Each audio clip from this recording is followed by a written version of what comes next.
Welcome to this event, to this show. It's a warm welcome to you all from your homes and wherever you are tuning in to watch this program.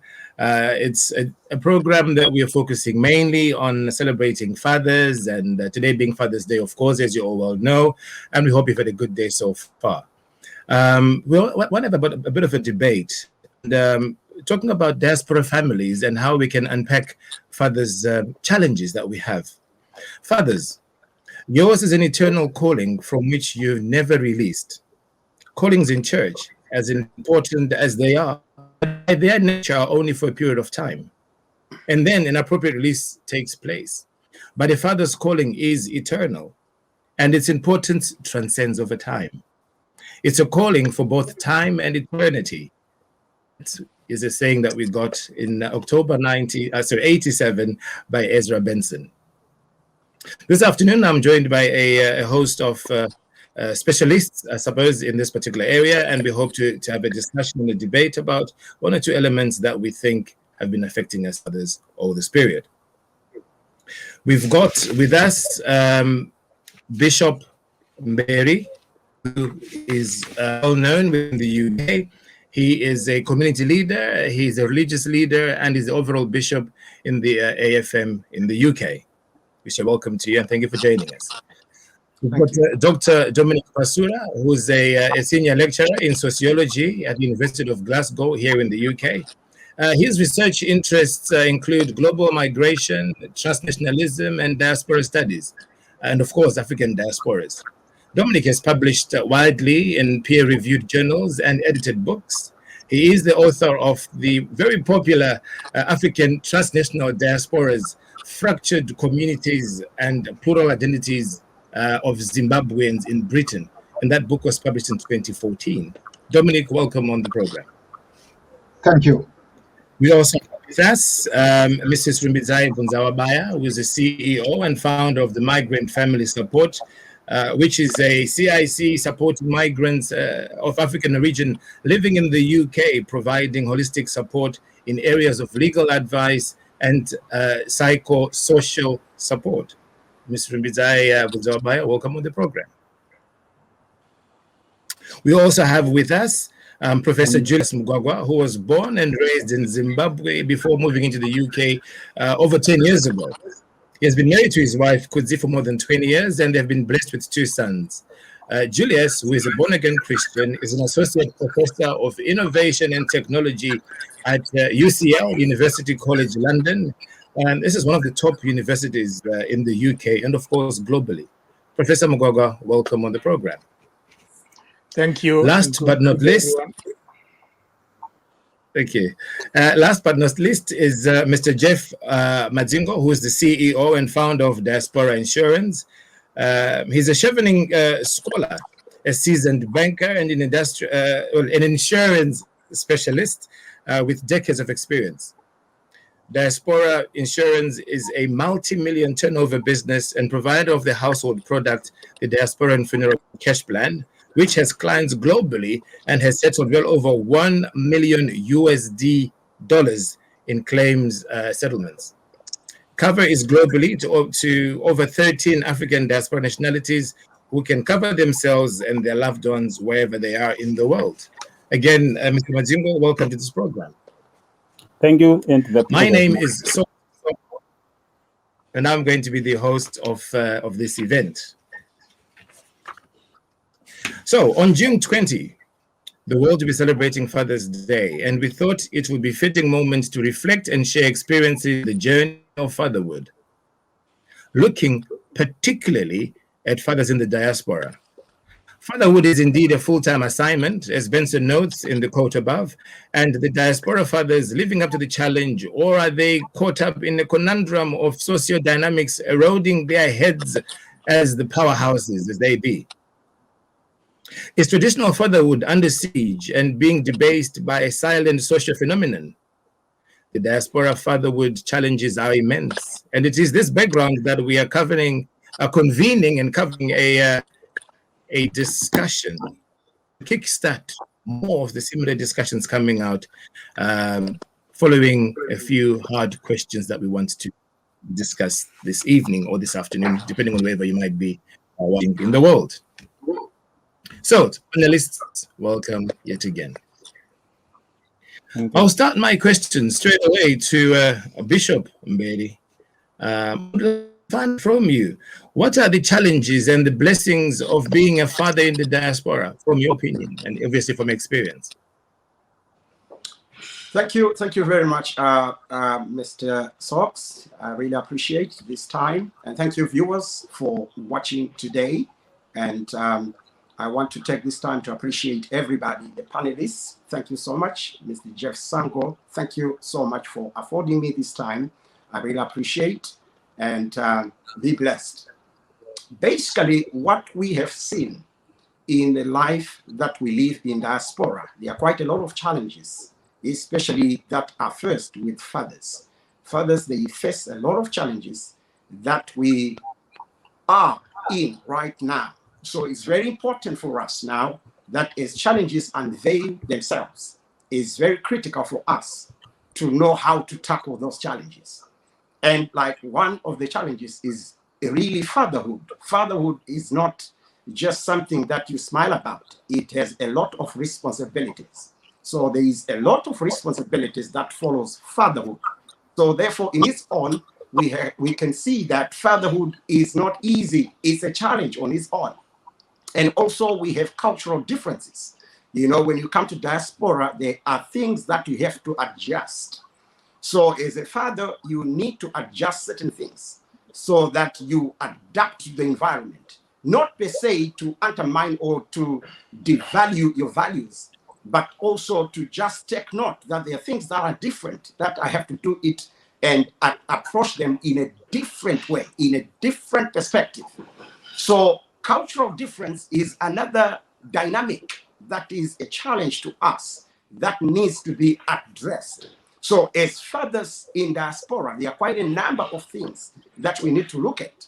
Like I've already alluded, that fatherhood is a challenge on its own, in as much as it is an advantage, a privilege, but it is also a challenge.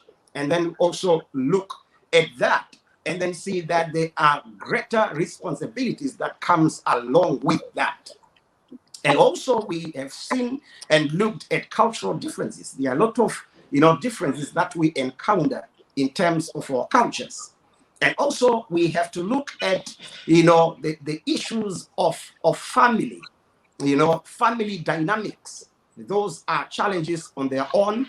And we also have marital challenges in terms of having a husband and a wife sitting together with the children, having more time than we used to in Africa. It's a challenge on its own because you have to meet and interact more than we used to, and there is a toe-to-toe interaction. So therefore, there are a lot of other challenges that comes along with that, in as much as there is a lot of advantages than disadvantages, but it is very critical that we have to look at those things. There are also issues of anxiety and depression. A lot of fathers, they are very anxious, they are depressed, they are stressed because of a lot of load upon themselves. They carry a lot of load, and therefore they have nowhere and no one to share with. And because of that, then they are caught up with stress, they are caught up with depression, and they are caught up with anxiety. And therefore those areas, they need to be addressed because they face their fathers. And domestic violence, of course, those are challenges really that we face in the diaspora.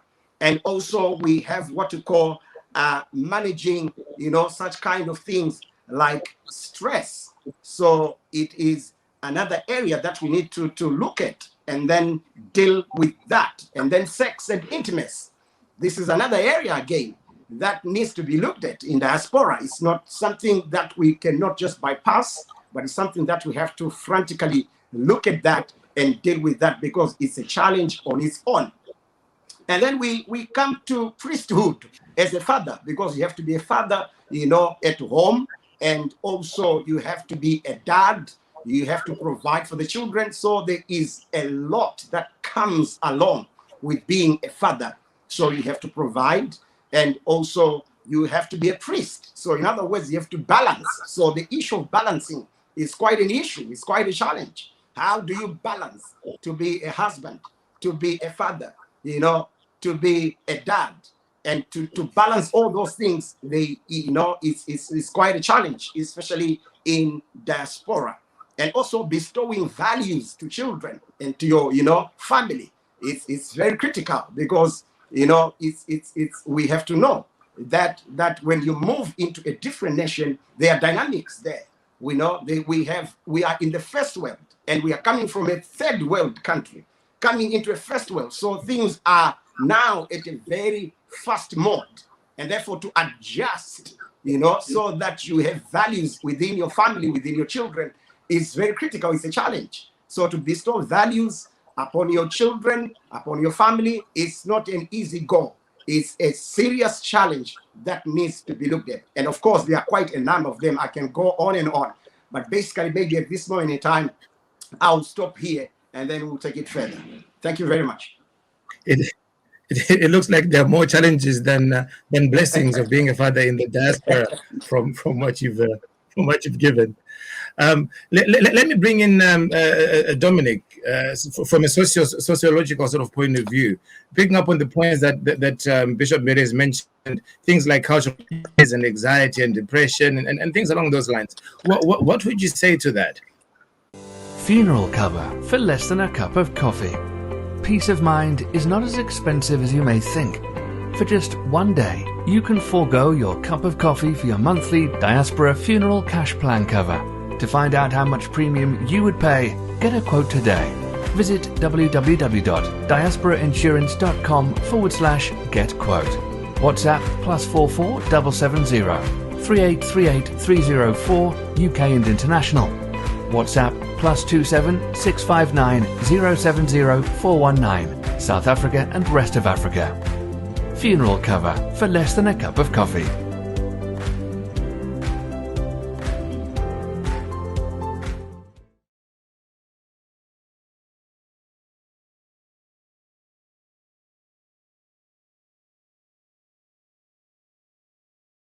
Okay, yes, thank you, Sox, and of course, Bishop Mberi, for summary of the challenges that Zimbabweans in the diaspora are experiencing. But also, let me just also look at it from a sociological perspective. Of course, we are looking at fatherhood, but we should also acknowledge that the family structure itself has changed. So there are the families that are female-headed households, and other diversity families. But within the diasporic context, what we've noted is that in the reconstruction of life, men experience this loss of status as breadwinners for their families, and they experience this rupture of their masculine identity. So why? I have to say, to become a man or to be a man is a product of social, political, historical context. We come from Zimbabwe. Colonialism and post-colonialism shaped ideas of being a man. Then when we come in the diaspora, within the context of Britain, it has a different expectations of what it is to be a man. So most fathers and men, they experience the crisis of masculinity. That is, they feel disempowered. They cannot live up to the expectation, their own expectation, but also the expectation of the society of what it is to become a man. So what do? Often, of course, they can, sometimes resort to violence as a way to regain that kind of, dominance or patriarchal. But others. So by and large, so to cut into this. So by and large, you are agreeing then basically with Bishop in terms of having a lot more challenges than blessings, as it were, within the diaspora community. Is that the point you're alluding to? Yes, I would agree that because there's a crisis of masculinity, so there's more challenges than I could say blessings. Okay, what do you think, Mrs. Gonzalez, from your point of view? And again, you've worked with families right across in different platforms that obviously you've been working within the UK. What's your take on this? What did you say?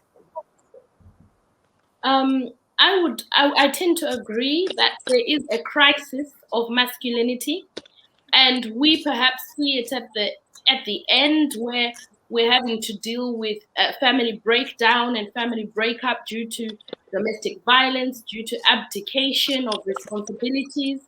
But one of the things that I've seen is that men and women are socialized to have expectations that men are the main breadwinners, and women are in a more supportive role, and a role where we've been socialized to be submissive to our husbands and perhaps take on the role of the homemaker.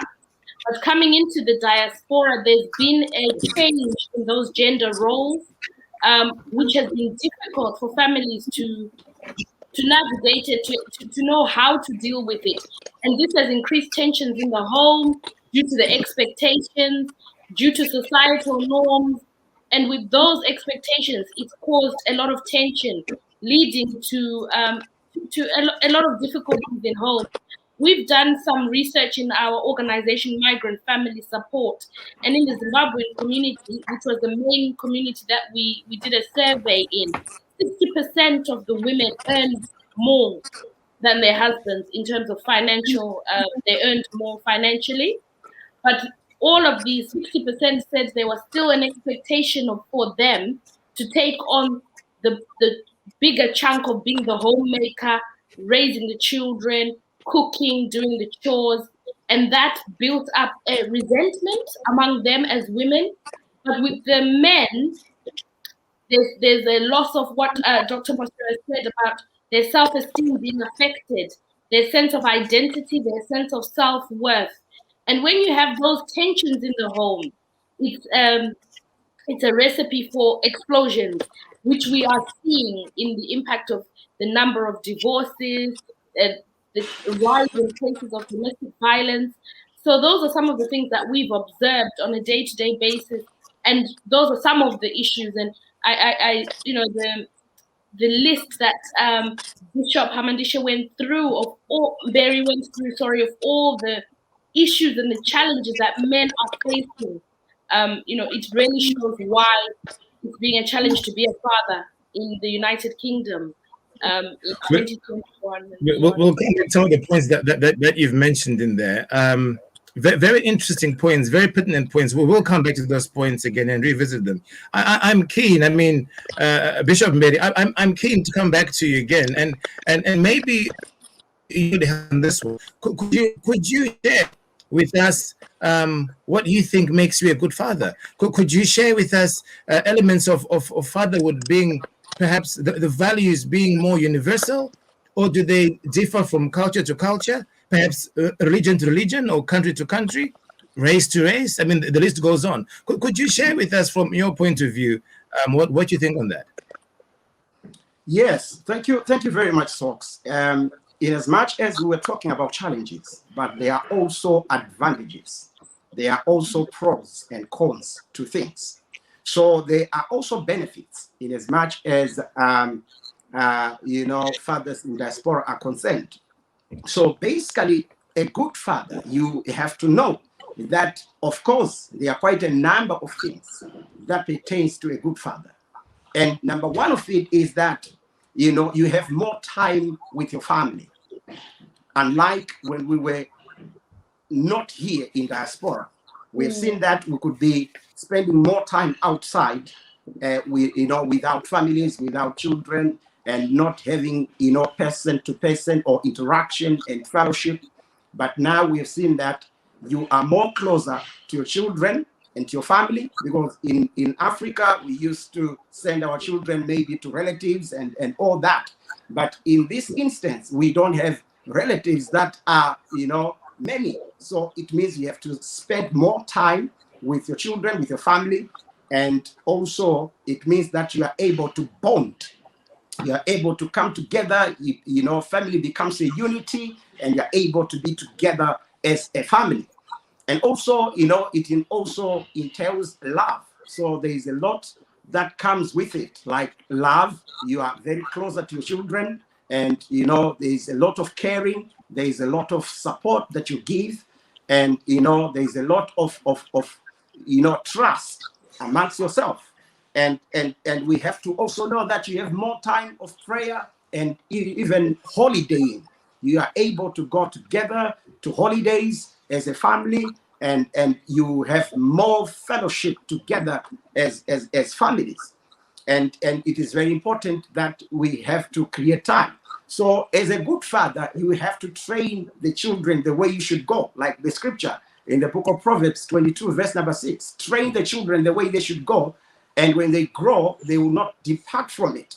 So it's now an issue of training your children, have more time, of even the biblical side of things. You have to bestow values upon your children, your family, and you have more time to pray, time to bestow what you want. In as much as there are challenges out there, you have to bestow, you have to push in and put values within your family, so that they grow up in a godly way in spite of the challenges out there. And also, it's very important that as fathers, we should be open-minded. In Africa, we used to have fathers and not dads. In diaspora now, we have dads. If you are a dad, you are more closer than a father, because a father is someone who just tells you what to do. But in diaspora, you are a dad. You are closer to children. You are closer to your family. So there is a lot of unity there, love and care, and you have to provide for your children. You have to give spiritual support, priesthood, fatherhood, all those elements. They are entailed in being a father, and that's a plus, really, because you are able to give values and biblical direction and counsel, and you are there as a unity.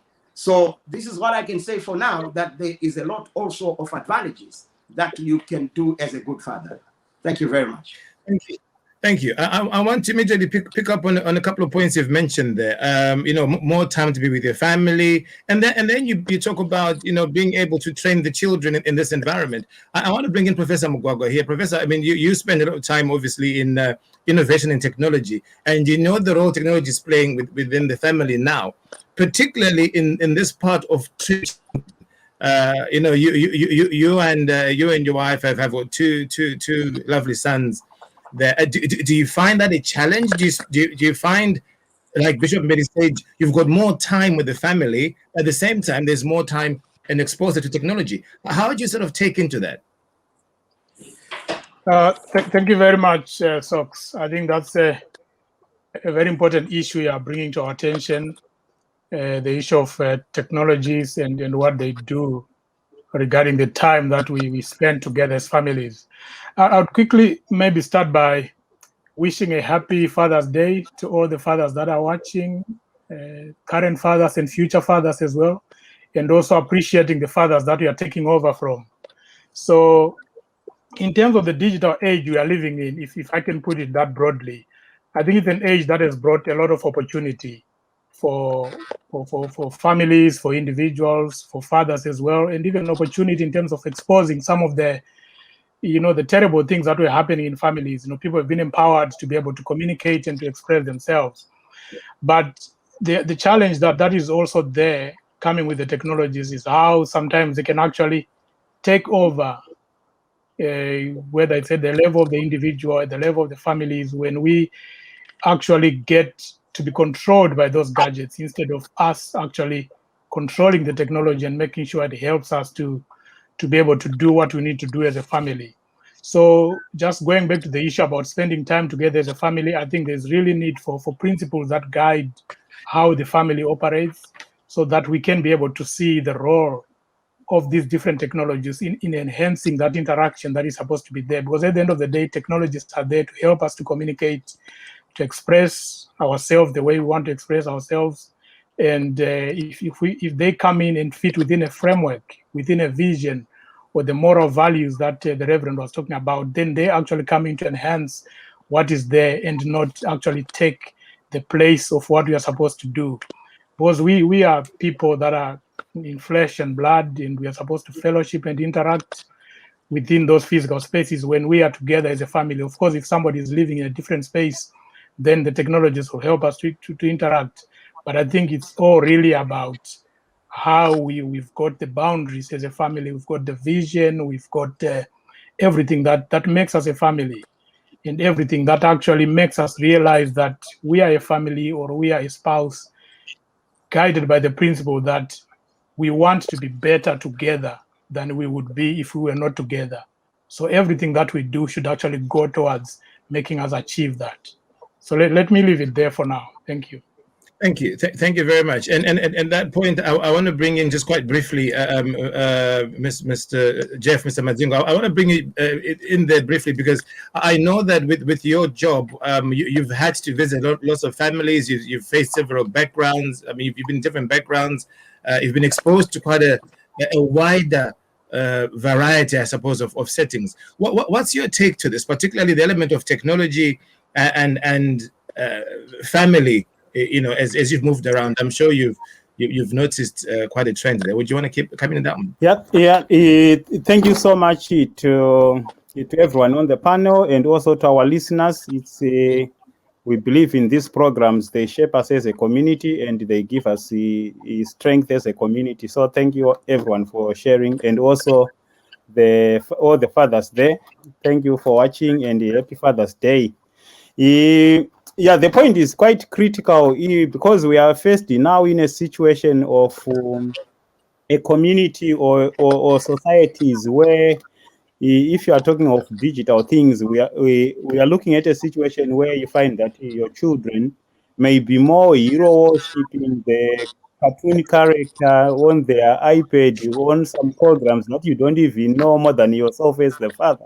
So it gives a lot of challenges to us as fathers to say, where do I fit in? How do I remain relevant to my own children? How do I remain relevant to my own family? So it's a big challenge. And also, I wanted to talk about fatherhood from a point of protection, where as a society, I think it doesn't matter really whether it's race, white, black, Asian, you name it. I think naturally they assume the position of a father in a family is that of a protector. You are the power, you kind of being the power base, which is a bit shaken now given the discourse in the diaspora where a lot of things are set up differently. The culture, the family institution is a bit different from our traditional family system. So it creates a lot of challenges for the family.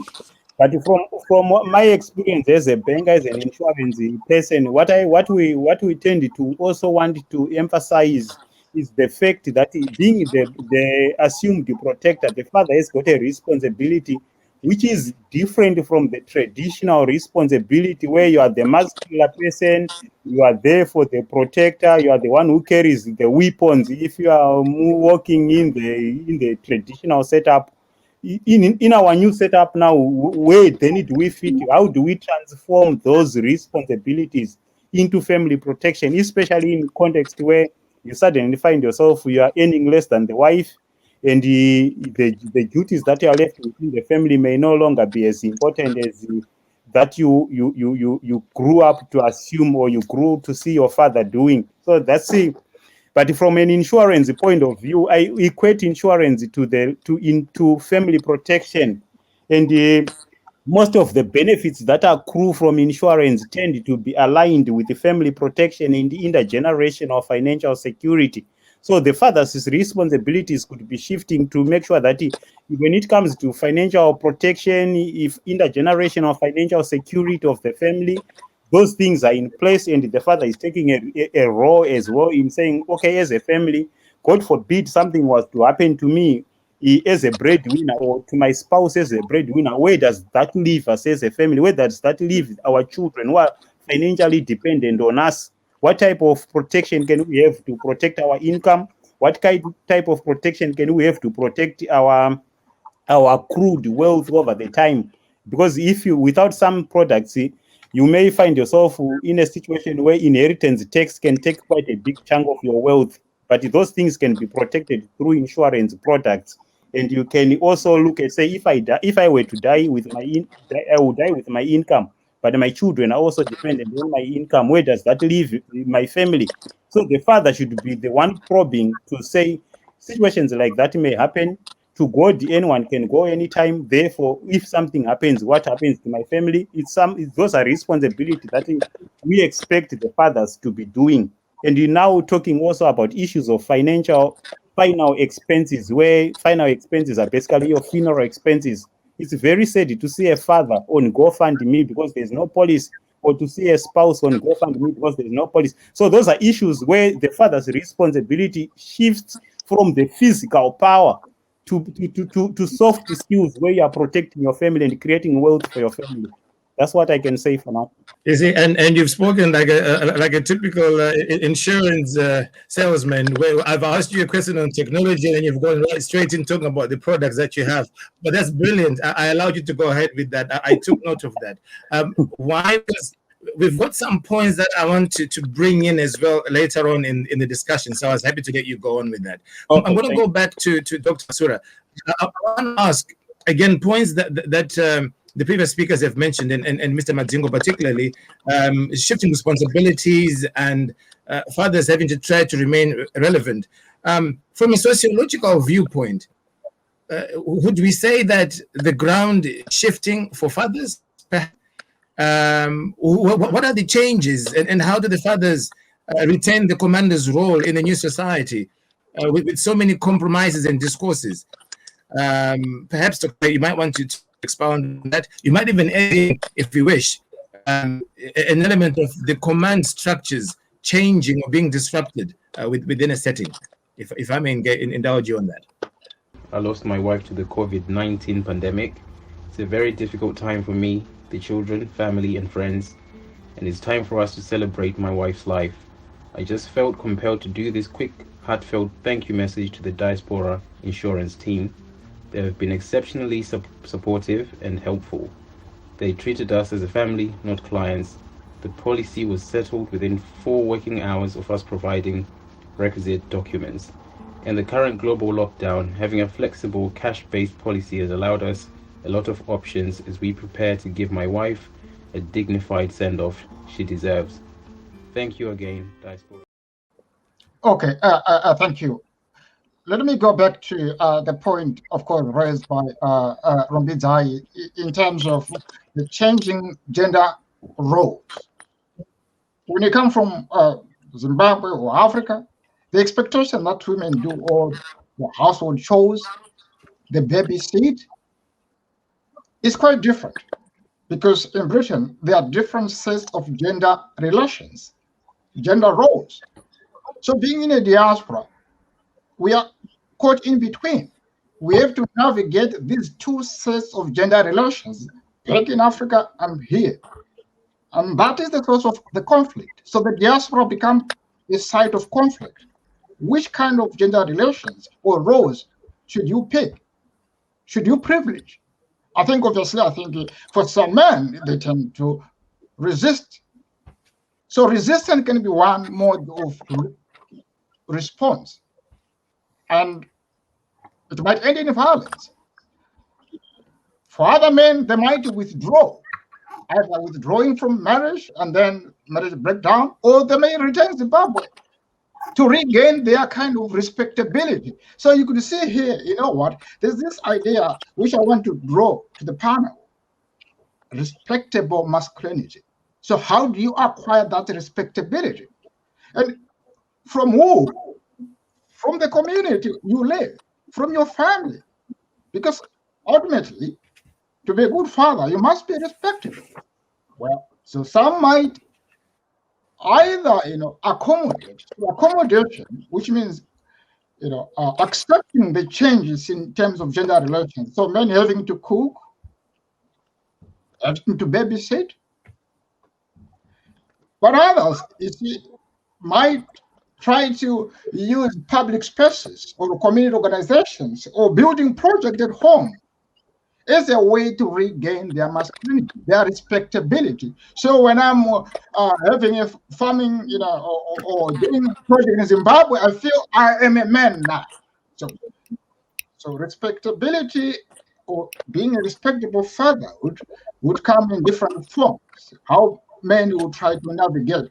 But I want also to point to something that is important that we haven't discussed, that the context where we are living, this neoliberal economy that places so much emphasis on the individual that has to work, but also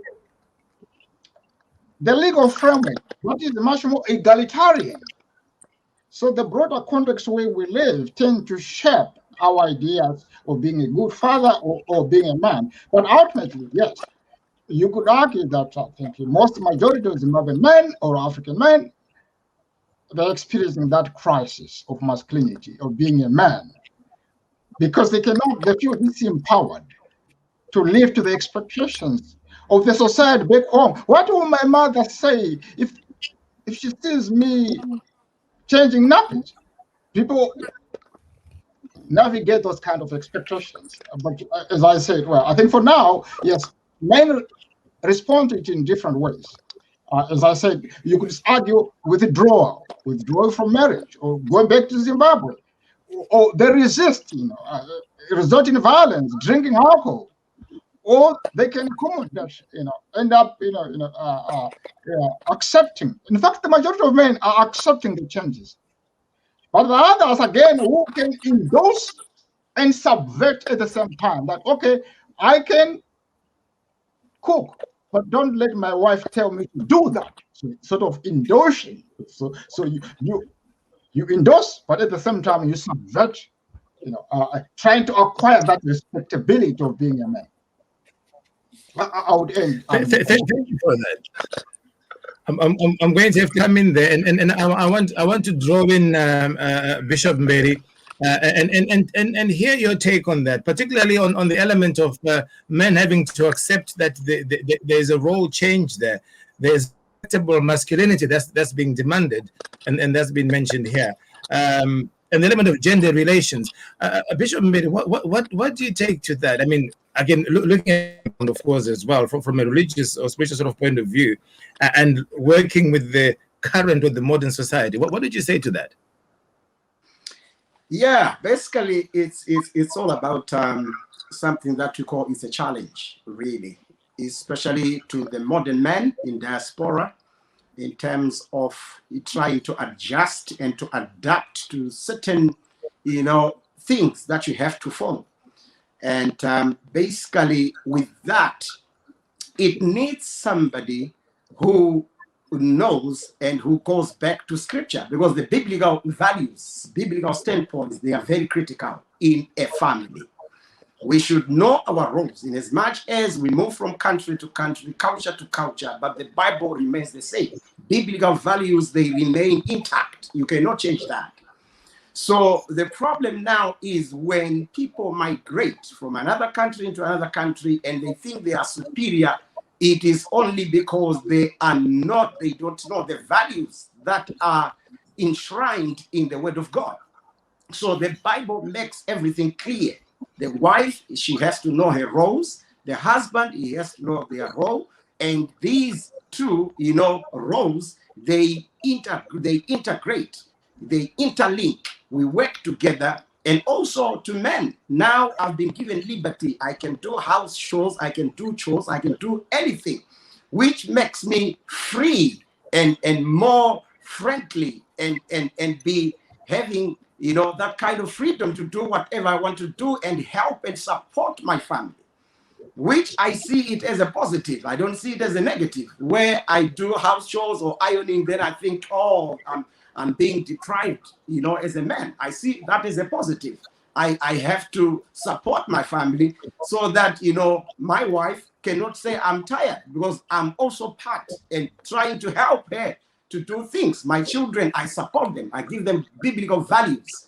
So there is nothing like, feminine or masculine. We have to work together in harmony through biblical principles, and we follow the values that are in the Word. And that makes that family a happy family.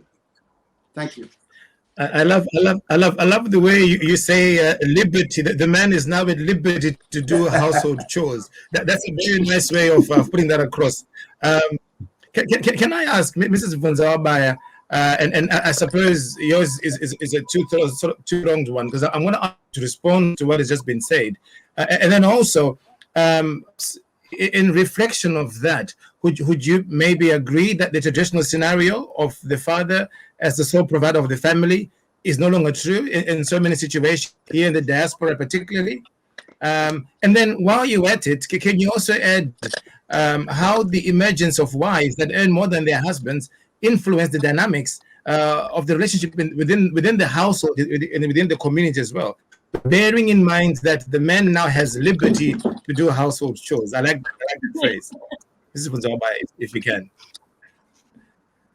Thank you, Mr. Soko, and thank you to Diaspora Funeral Cash Plan for this great platform, and it's a privilege to be here. And as a representative of the women, I'm also happy to be here. Happy Father's Day to all the fathers who are listening today.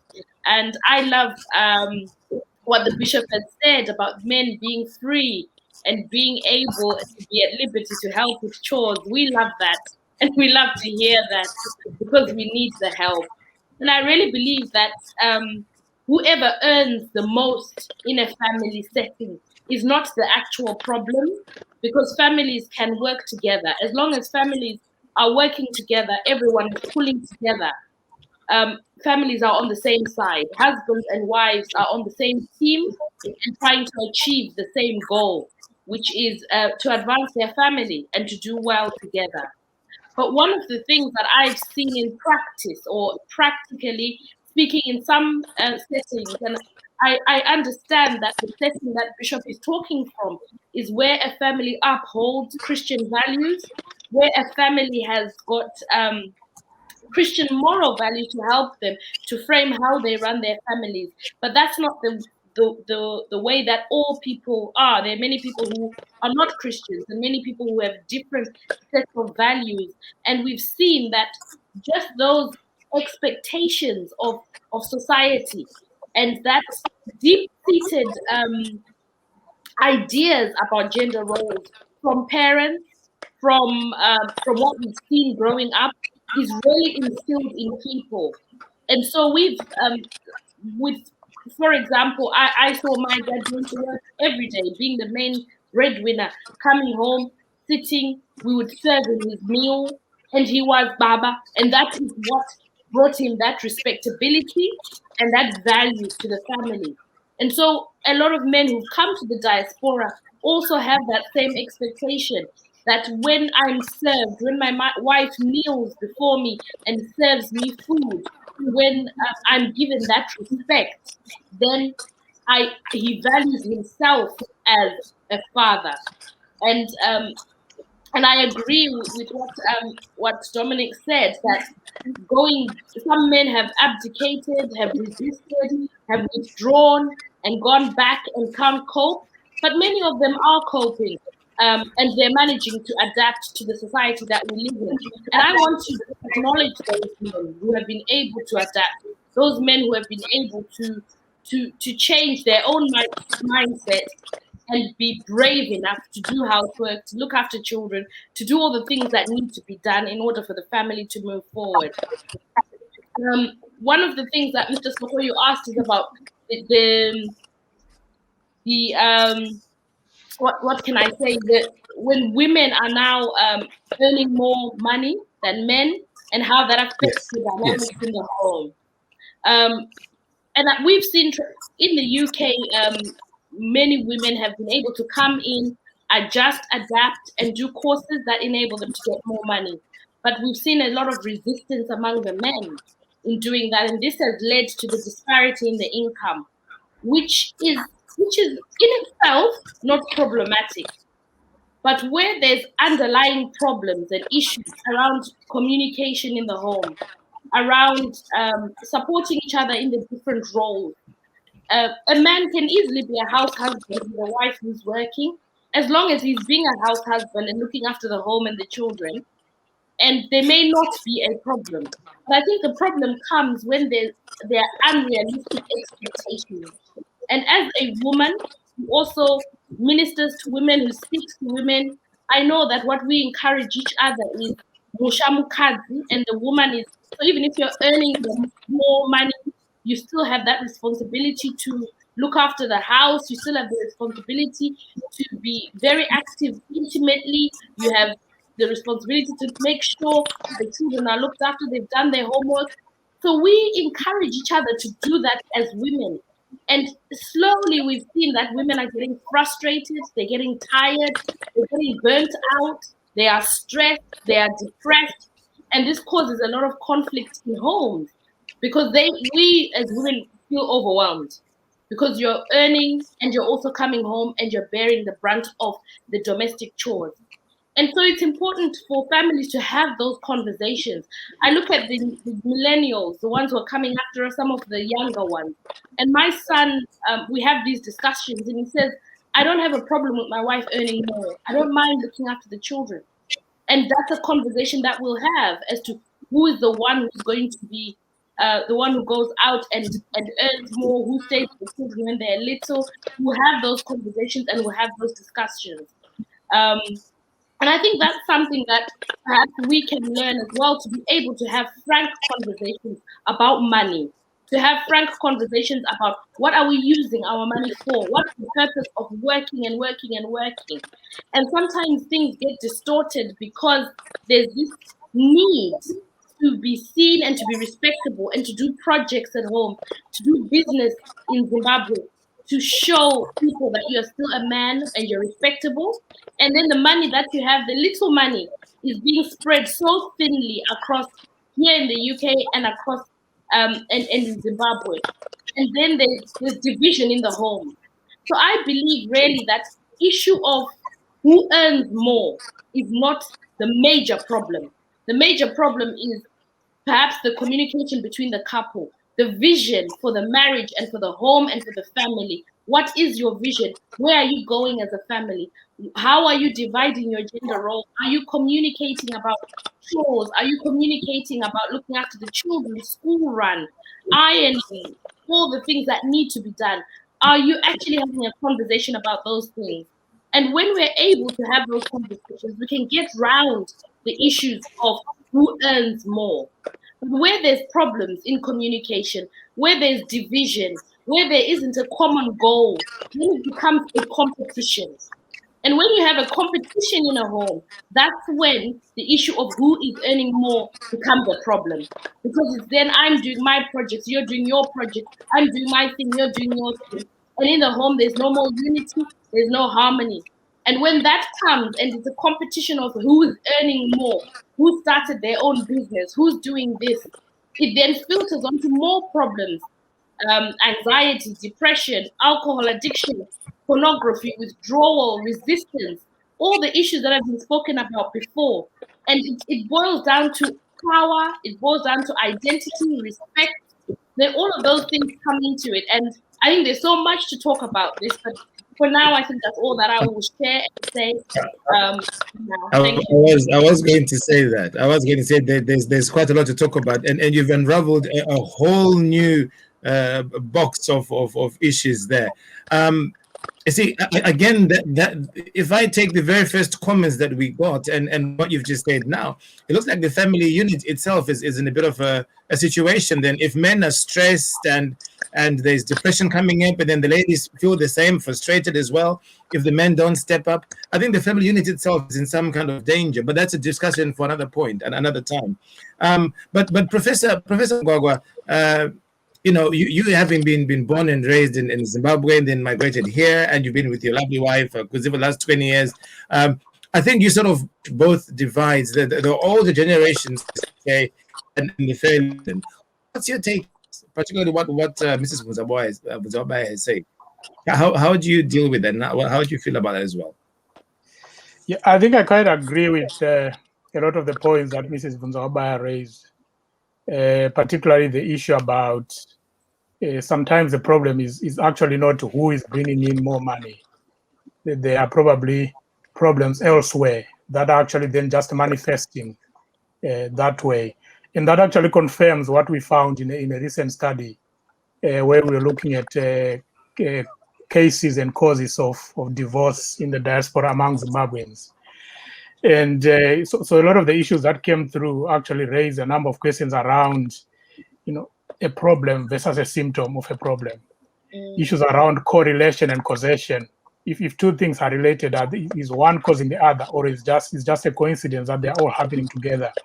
And then issues around whether there are now more cases of these things happening, or is just a matter of more reporting now happening around those issues. For example, these dynamics around, putting a gender tag on who brings in money. Has it always been happening? Or are we actually seeing more of that now because there's more reporting on these issues? And then also a fundamental question around whether circumstances create character or they reveal character. These people that now suddenly become powerful because they earn more, whether it's the man or the woman, were they always like that? And it's just a condition now which has allowed them to reveal that particular character. So I think some of those questions actually help us, including what Mrs. Vunzabaya was saying. They help us to go to the core of the problem so that we do not only address the symptoms, which is about, okay, who is earning more?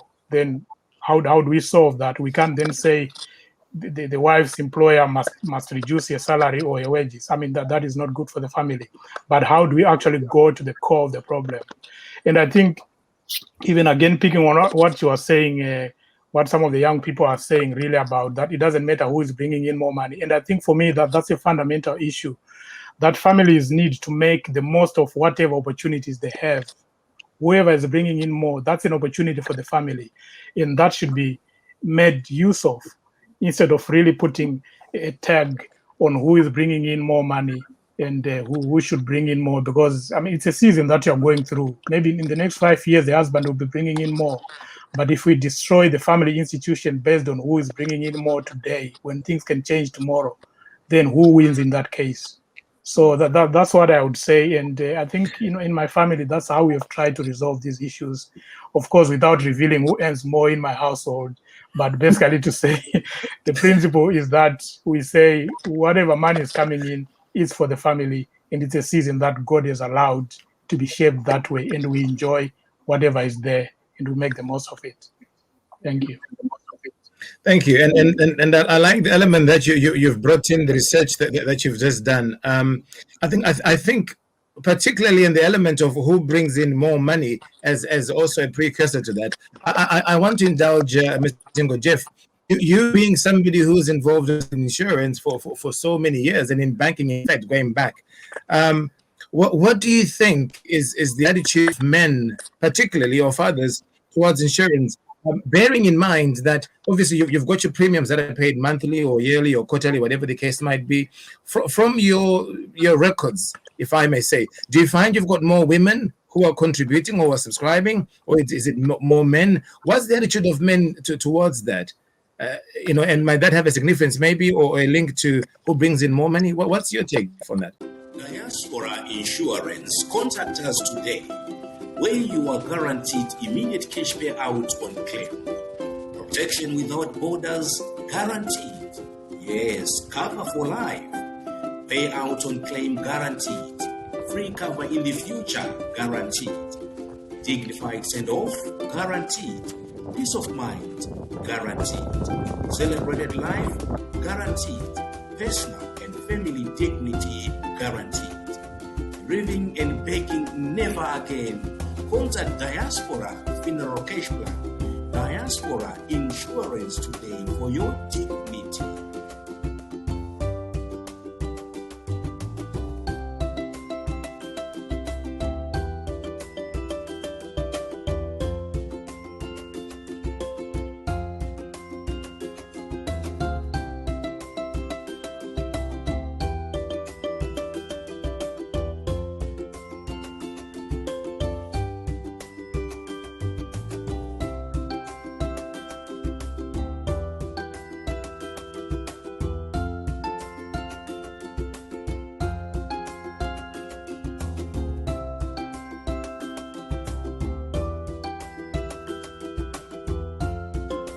Yeah, thank you so much for the question, and also again thanks to our viewers and our clients as well.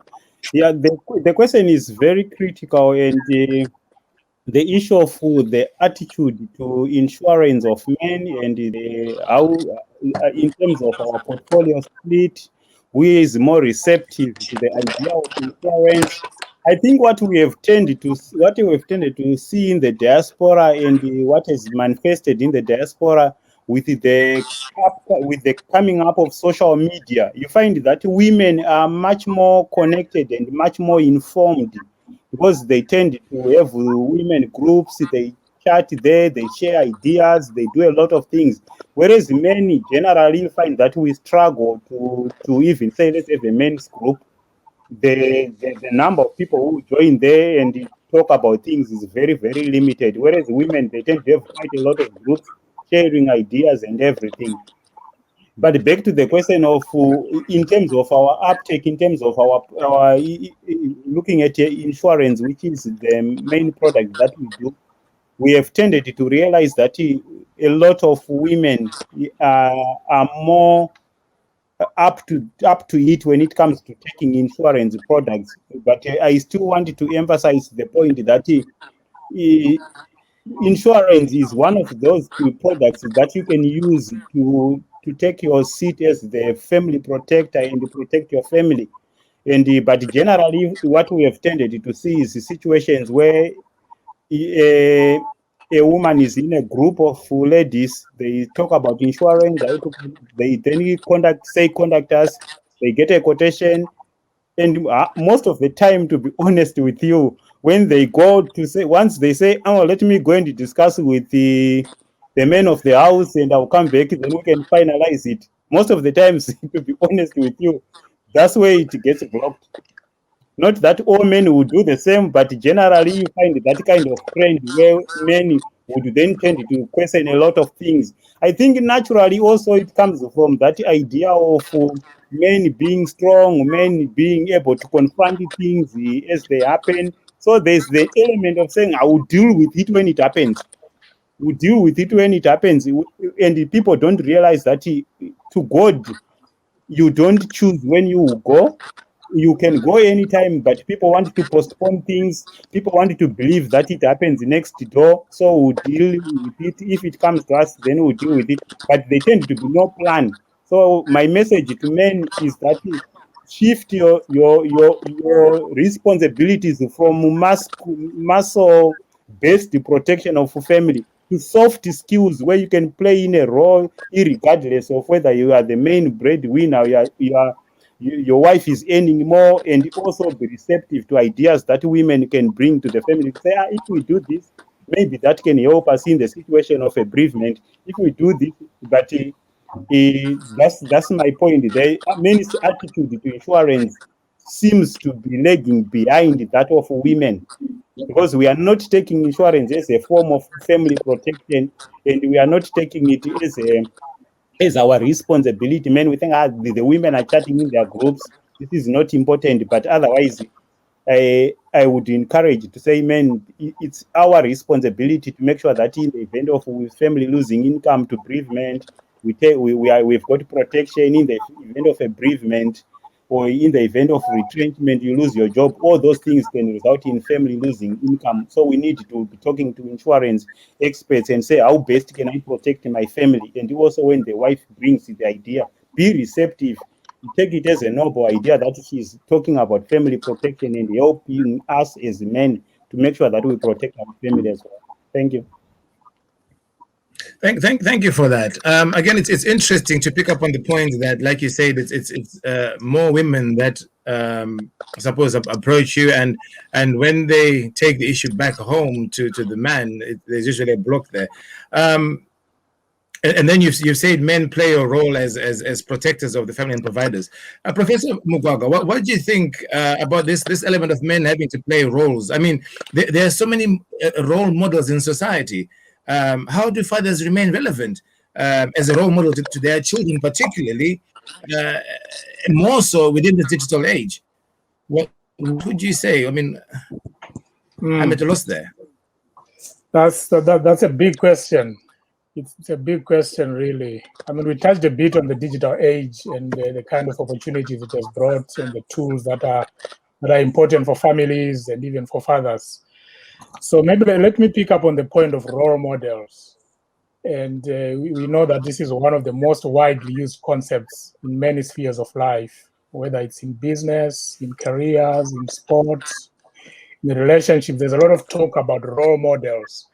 But I like unpacking concepts because for me, that's how they become useful when we really unpack what we mean by them. So one question I always ask is, when we talk about role models, it's important to understand what role are they modeling.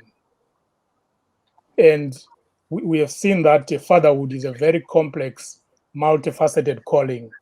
So when you look at these different models that we're calling role models out there in society, it's important to be clear which aspects of fatherhood are they modeling, which you are learning from.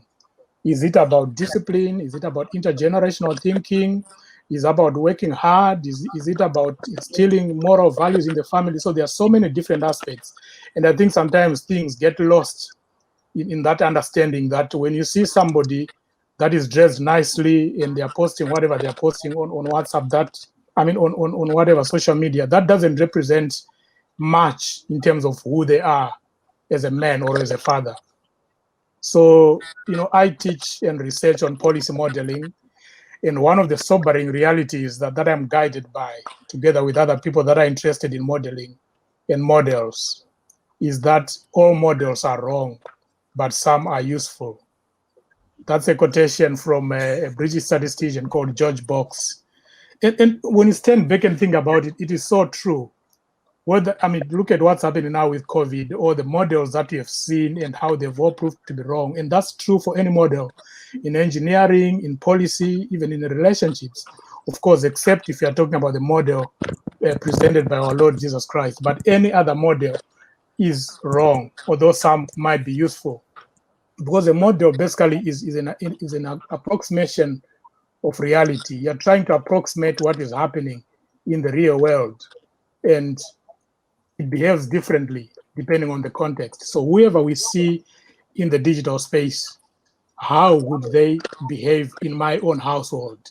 Whatever they are saying, whatever they're doing, how they are dressed, how hard they work, how will it play out in my own context? I think context is really key when we look at different models, or when our children look at different models out there. I've personally seen many very hardworking fathers, very hardworking mothers being ignored in preference for role models, only to be returned to when the reality dawns. When our children actually see that those people they were thinking are role models, actually, they have got their own issues, and they are not going to be there when the reality dawns in. And I think the pandemic has actually shown that, home is the final place you will be. You may not be able to be with your friends. You may not be able to be out there with the people that you call role models, but home is the place that you ultimately belong to. So why not make the home the place where we can learn models? So I've got two suggestions, really, just quickly, as we think about how can fathers remain relevant. The first one being that, of course, we need to recognize the push and pull factors towards these models. What is it that is pushing our children towards these models, or these so-called role models? It could be a matter of curiosity as they get older. It could be a case of familiarity breeding contempt. I think Reverend Berry was talking about how, maybe back in Africa or in other parts of the world, the father is a far removed figure. You are not always there in the same space with the children. But now here we are there with them, maybe more time than the mother does. So it might actually breed some kind of contempt to you as a father. Children might actually just, think you're just another dude, as they would call you. So that might be one of the push factors or the pull factors that they actually then look for models elsewhere. Or it might actually be a manifestation of gaps that are there in how we are raising our children. So how do we move from those realities or whatever is causing the children to look for different models? I think one of the things I would quickly say is that there is no need for us as fathers to be in competition with these external models or with the digital tools. we are in the flesh and blood with our families, so we need to create spaces for meaningful dialogue with our children so that we can be able to embrace whatever good lessons are coming from the models out there, and we are able to refract them, and then we think about them with our children, we digest them with our children, so that we can help our children to prepare to be better adults, to be responsible adults in future, because that's what is really key. Whatever we are doing in the family, we are thinking intergenerational. How do we make our children better adults, better fathers and better mothers? And if there's any opportunity, even from the role models that are there from the digital space, how do we embrace it as a family? How do we look at it and fit it within how we are moving as a family? So I've got a program that I'm trying to develop. It's called MBA Home. And what it basically means is mentorship begins at home. I'm thinking about really just developing that so that whatever kind of, young adults and responsible adults we are thinking about, or we are envisaging in the future, that should begin in the home. So father-daughter pairings, father-son pairings, mother-son, mother-daughter, those kind of mentorship models should actually start in the home before we have them in the wider platforms out there. So let me end here for now. Thank you. Thank you very much. MBA Home, we'll pick up on that, I suppose, in one of our other platforms like this. I want to quickly bring in, for a very brief moment, you see, you talked about models are wrong and some are useful. I like the way you've talked about that and the different roles that fathers play.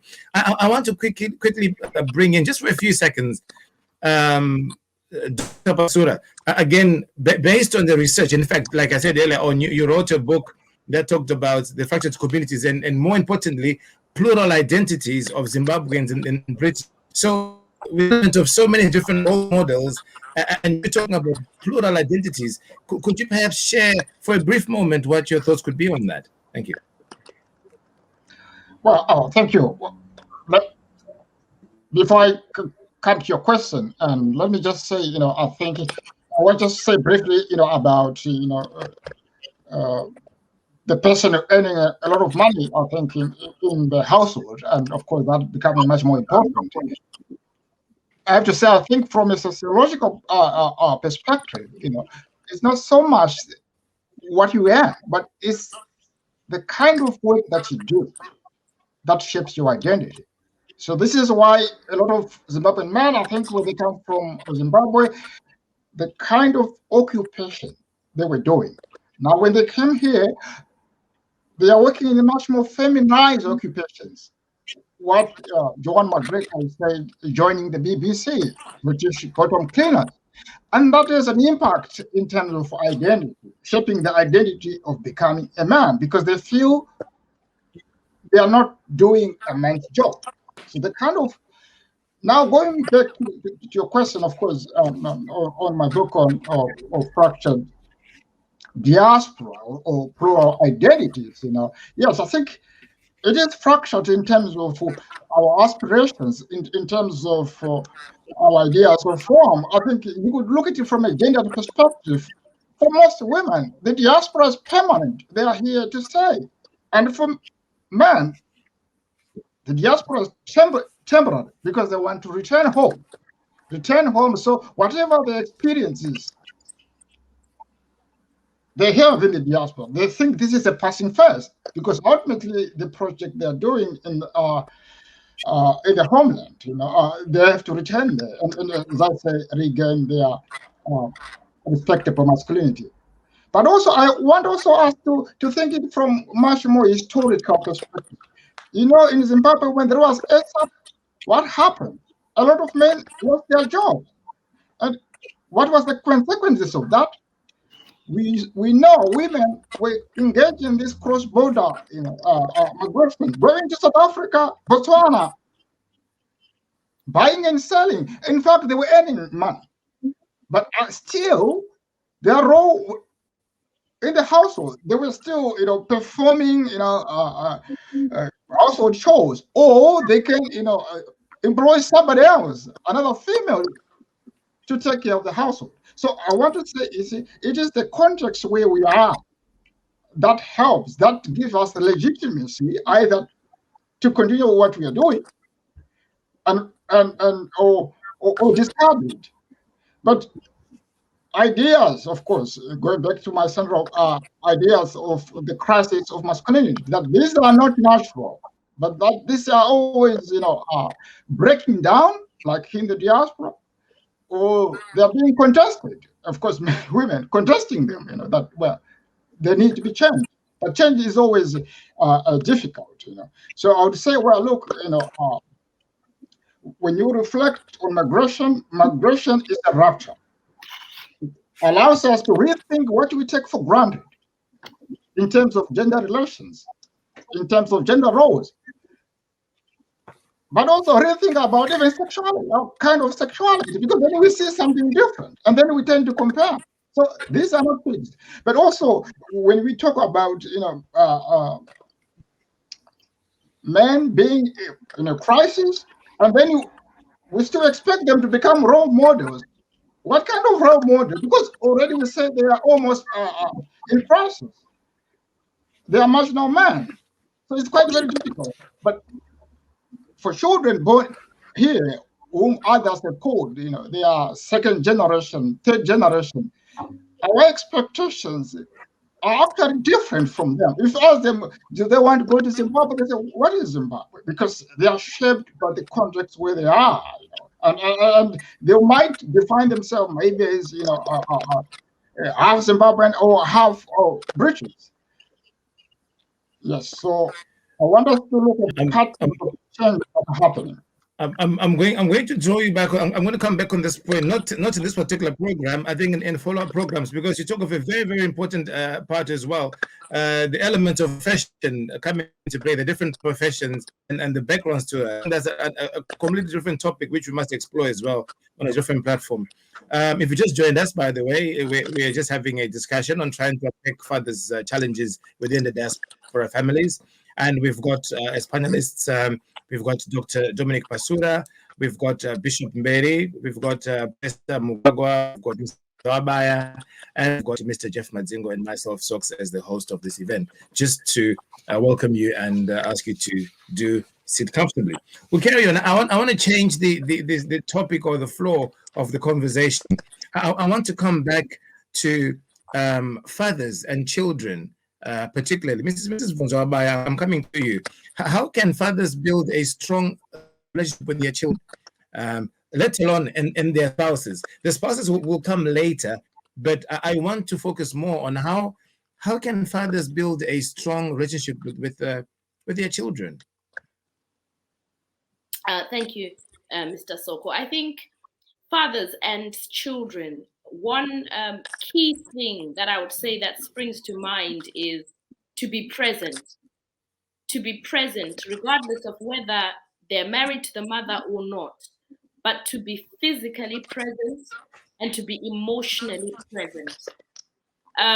Physical presence is so key for children, to know that their father is there, to know them, and to experience time with them, to have fathers who show an interest in them, to not only be physically present, but to be emotionally present, to listen to them. One of the things that young people often say to us who come for our support in our organization is that they don't listen. They want to talk at us rather than talk to us. And so for fathers to spend time listening to their children and actually hearing what they're saying, listening to understand them, to understand their challenges, to understand the difficulty they have of being Black children in a predominantly white society, education challenges, girlfriends, whatever they're going through, or boyfriends, or whatever interests them, to be able to listen and to understand them and to hear them and to hear what they're saying, and not just to be there to discipline and to dictate and to instill rules and boundaries, but to also just be there to have conversations with the children, to be able to resolve conflict and to negotiate. I found that children who are raised here in the diaspora are quite vocal. They ask why. They want to understand why things are the way that they are. And sometimes even as fathers and mothers, it's important to be able to negotiate with them, to be able to resolve conflict well with them, to allow them to cry and to model emotional intelligence. One of the things I hear young people saying is that we gaslight their feelings, not just fathers, but mothers as well, that we invalidate how they feel. That if they're crying, we'll say, Ucheme, don't cry, or things, why are you doing what you're doing? But they say it's a form of gaslighting. So being able to model emotional intelligence, to understand what emotional intelligence is, and to be able to support children in that respect. Being active with them, spending time with them outside, playing with them, playing games, riding bicycles, going for walks, doing things that are engaging with them, and just being there. I think is so key in everything else. Providing financially and giving them gifts and toys probably is really low on the list of being a present and active father or parent. Without diverting your point a lot, I'm also reminded of elements of parents that are not together. Yes, and wife or spouses rather, and at times I suppose when there's been a difficult split, and the father comes back to engage or to spend time with the children physically. At times, the mothers might perhaps make it slightly more difficult, challenging, because of their own sort of issues that they might have as the mother of the child. Would you, in less than a few seconds, expand on that, and then maybe I'll indulge you on that same point as well? You may prepare. Thank you. Let me say back to you. Yeah, I would encourage fathers in that situation, because there are many. I come across them in my role as a solicitor. And I would encourage them to fight for their children. I know that sometimes it's so difficult to fight because there's a war between the parents. But when the elephants fight, it's the grass that suffers. So it's important for fathers and mothers who are listening, where there's been marital breakdown, to put the children first and to try and distance your issues away from the children and their need for both parents. Both parents are so important, mothers and fathers, and it's important for children to have relationships with both parents. So I advocate for mediation. I advocate for court if necessary, so that you can fight for those rights to see your children and to be with your children. And it shouldn't be a situation where one person dictates who's the parent to a child, because the only person who's getting damaged is that child. So I really do encourage absent fathers to use the law to enforce their rights. If mediation fails, if family fails, as a last resort, always use the law, because you'll be able to enforce those rights that you have as a parent. Okay, and Bishop, I assume you counsel them a lot whether they are coming together as parents or as the father on his own or the mother on her own, even the children. What would you this particular part of how fathers can build strong relationships, and also with the fact that they need to be physically present, like what Mr. Zabaya has said, but there might be challenges or ring fences around that. What would you say is experience, and how would you advise that? Yeah, thank you very much, Sox. Yeah, it's really important. Thank you so much, Mrs. Zabaya, because it's very important for you to engage with them. So the very important thing, engage with them, sit down together with the parents or the spouses, and be able to tell them that support is very key in terms of children. And the very important thing is also to engage, like what Ms. Zabaya was saying. You have to engage with the children.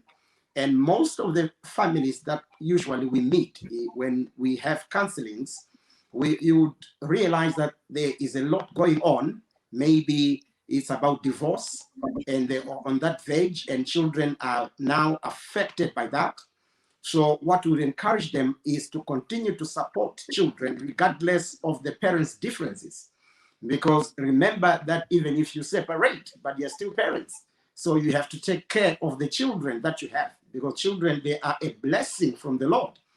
So therefore, your support to them is very critical. And also to fathers, it is very important that you have to be trustworthy. You have to be a man of your words. That's another thing that, our children, they tend not to trust most of the fathers, because they are not men of their words. They speak one thing and then they change goalposts. So by that, they lose trust from children, which is very important. You have to be honest. You have to be trustworthy. Be a man who is also available to help them in whatever they engage you with. Be available and help them and support. And with parents, regardless of your differences, stand together when it's regarding children. Support them, provide for them, care for them, do the best you can for your children, regardless of your condition. Thank you. Thank you for that. I think that I've got a whole series of programs all lined up now based on the topics we're getting in today, and of course the comments coming in from our viewers. Thank you so much for the comments, by the way, coming through. Very much being taken care of, being noted. Very much. So thank you very much for that. And yes, we will incorporate them in future programs that we'll have. But men, we need to be more trustworthy. We need to be men of our words. And this is coming from another man. I mean, as they say, Proverbs 27, verse 7, I don't intend to be a preacher, but I will just quote that: iron sharpens iron. Men, we are trying to sharpen each other here. We're trying to help each other move forward. Professor Mcgowan, as a father, do you read any books, attend conferences or seminars that teach you to become a better father? Where do you get your inspiration from to be a better father? Thank you very much for those questions. Maybe I'll just start by agreeing with the contributions from the last question around building relationships. And I think one of the key points that's coming through from there is that it actually goes beyond just building relationships, but maintaining those relationships. Because it's one thing to build, and it's probably quite another to maintain. And that's where issues of integrity and being, people that are honest, people that are, men of their word, comes through. So yes, iron sharpens iron. I think I agree with that, definitely, and I'm taking that to mean that we are really talking about how, as men, we are open with each other, we are forthright to each other, and we can really edify each other by challenging each other and being able to put each other on the straight and narrow, so to speak, so that we can be able to be better fathers individually and collectively. And maybe if I were to put a caveat to that very wise maxim by Solomon, I would say iron sharpens iron, and it does so in the hands of a skilled artisan or a skilled handyman. For me, that's really key, that for the irons to be able to sharpen each other, there's something about who is using them and who is actually making them do the work that they're supposed to do. And one of the points that has come through is about sometimes how maybe as men, we are probably not as committed to events. Like, you call for a meeting. I think it's Mr. Madzingo who mentioned that, you call for a meeting for men and maybe only just a few turn up. You try to organize men to do something, and one of the first things that arises is let's write a constitution, or let's have some rules and regulations. But for women, it's usually just very, very quick to go. So I think for us to be able to sharpen each other as men, which is really key, I think our level of commitment really has to increase. We also need to be open and maybe to be more forthcoming in our engagements. But again, that is conditioned by issues of trust, issues of having principles-led discussions, and demonstrating value for time. I think a man normally would look at a situation and they say, is this really going to be value for my time? What discussions are going to happen there? So there's something about the platforms we organize as men to sharpen each other, that maybe there's need to improve them in terms of that. If we meet as men, I'm not just telling you my story in terms of how I handle certain situations, but I'm also talking about the principles that guide me instead of just my story, but what principles do I draw on it? I think men tend to learn more and better from that than just having some kind of a show and tell where I'm just telling you what I did and how I became successful, and the men will be saying, but what was that based on? What's the principle behind that? Then the other question on where my inspiration comes from. Yeah, I'm a believer, so my inspiration primarily comes from the Word of God, where there are numerous templates and the numerous principles, good and bad as well, that you can learn about fatherhood. Principles on hard work, stewardship, intergenerational thinking, counting one's blessings. I think we were talking earlier on that as much as there are so many challenges concerning marriages, but we know that not concerning fatherhood rather, but that fatherhood is a blessing. No one actually can say I've got a right or I'm entitled to being a father. So for me, those principles coming from the Word of God are very key. And just appreciating that helps me to be able to do my best or the best that I can as a father. I'm also inspired by my late father concerning what he was able to do with the little education he had and with the kind of job he had, but being able to raise, 6 children, being able to put us on very firm grounding morally and also other aspects of life. So I think for me, that's really key, and it's a point of inspiration. And I would really encourage to anyone watching, to anyone listening, that if you've got parents, let's appreciate them while they're still alive, because they will not be around forever. And let's use as much inspiration from them as we can, and learn from them as much as we can. Then the other thing that I also learned from is the reality that I believe God is not an unwise investor. Whatever opportunities, whatever gifts He has put in me or in any man, they are supposed to be good for the family as well. It might be what you do at work or in any other vocation, but I think those opportunities and those gifts are supposed to be good for the family as well, including fatherhood. I'm a very big fan of King David in the Bible, but I do not believe in being a top commander in the battlefield and being a wreck on the home front like he was. So I believe that God would not invest so many gifts and then allow me to fail in fatherhood. I always pray that whatever is in me should be helpful for my role as well.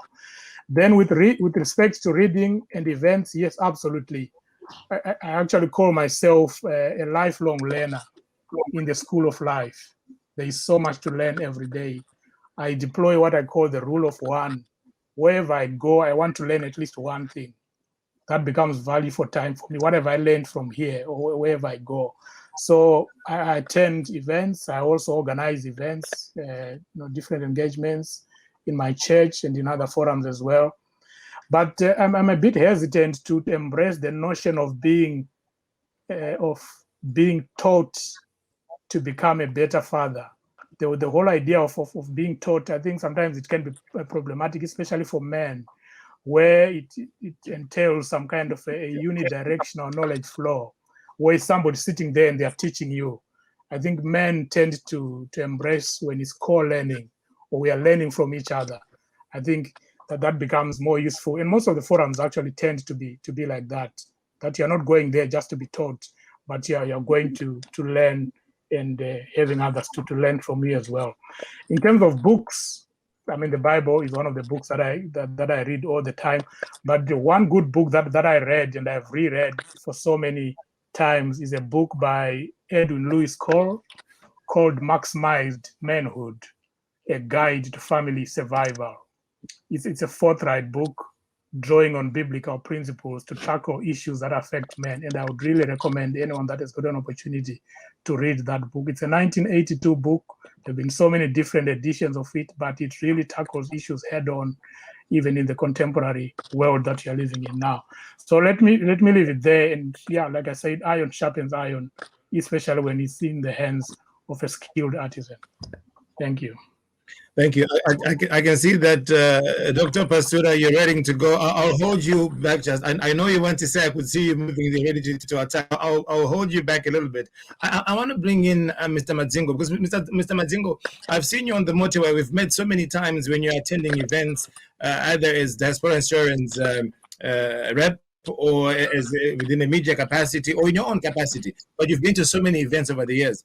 What's your take on this idea of having conferences and seminars on men, and maybe them not being really worth their salt, worth their weight, worth attending because of the discussion that takes place there? What do you think about those kind of conferences, and perhaps an improvement, you might say?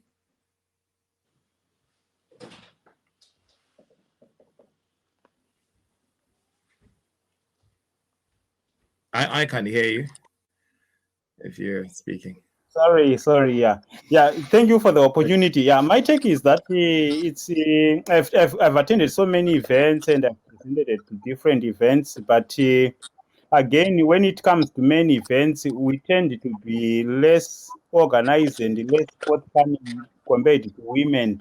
But what inspires us is also from a Diaspora Insurance as a company. We pitch ourselves as a community-based company, and we realize the significance and importance of people coming together to work together, because it always create, when the society is organized, that organization, that togetherness becomes their power base, it becomes their voice. Through that organization, you suddenly realize that you are troubled with a certain issue that someone has solved or has gone through already. So through those organizations, through those events, you learn a lot.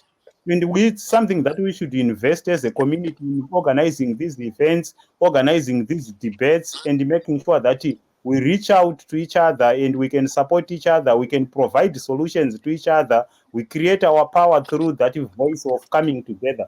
So it's very important. There's no event that is not important, because what you find with events like what Prof. Mcgowan said, you always find something useful. You learn one or two things from any of these events, and it's always important not to write off some of these things.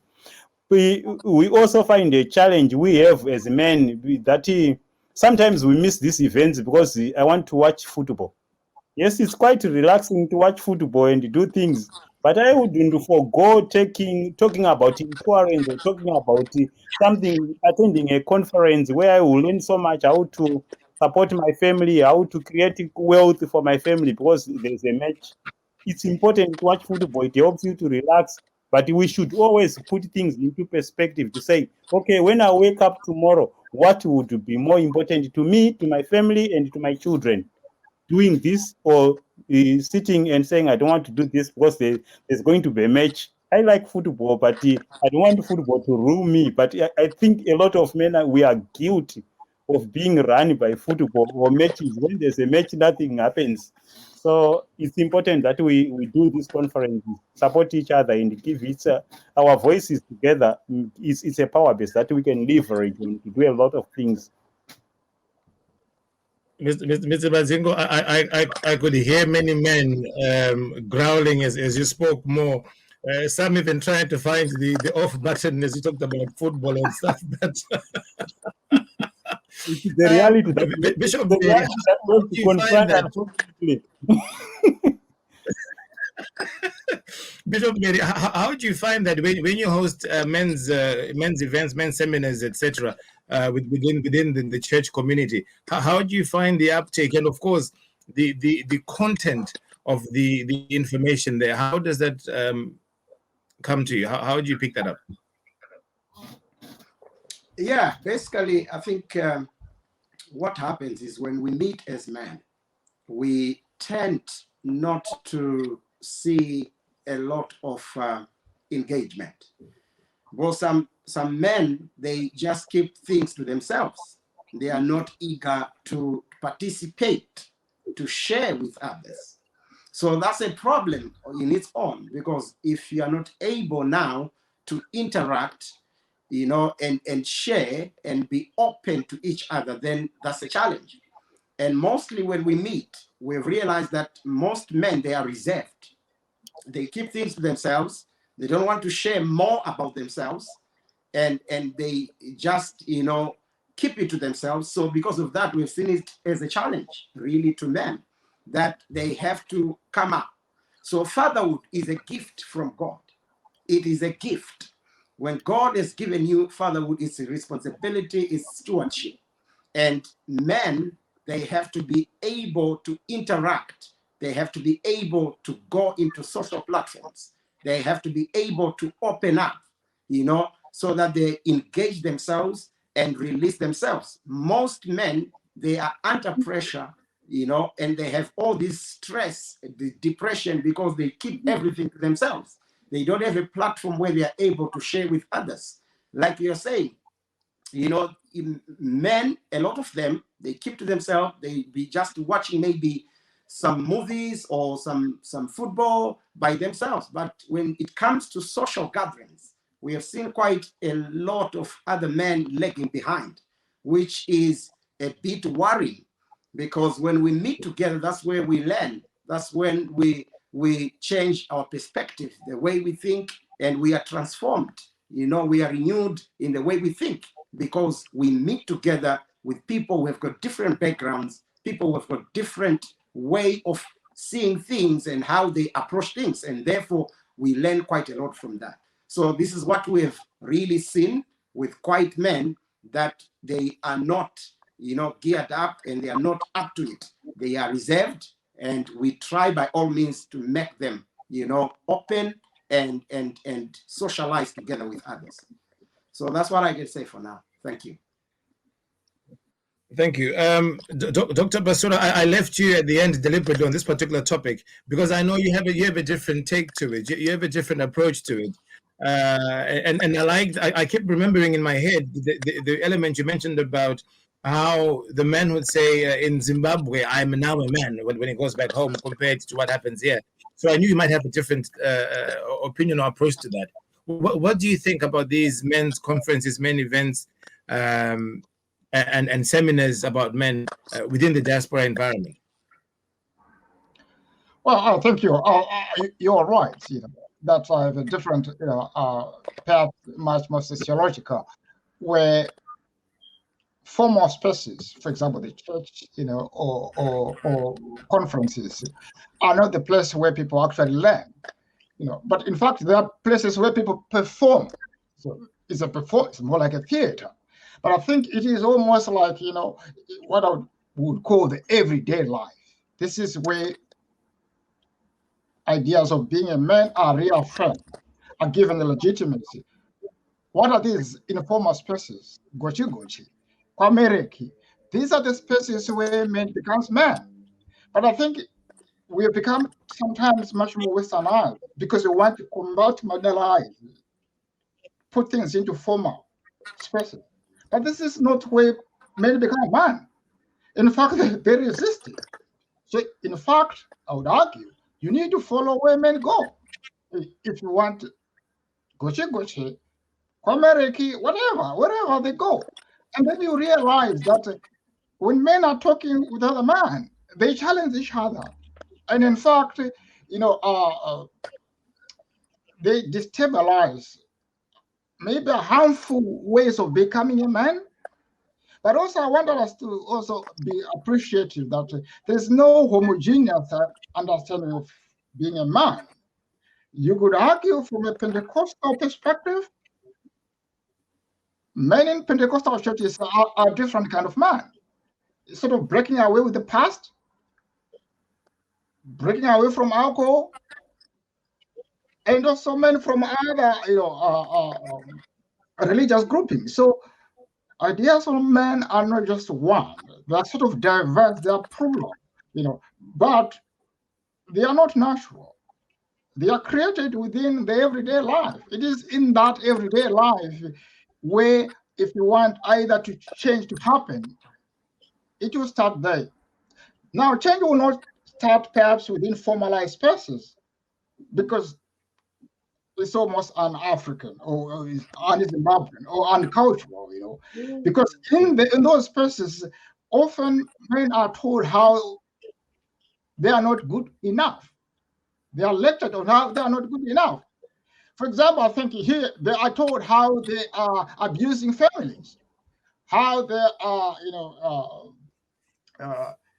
from a legal perspective, they're almost illegal. They are married to a passport because maybe the women were the primary migrant and therefore they are dependent. So you could see they don't want to go to those places to be told that they are inadequate. They want to go to places where they are affirmed as a man.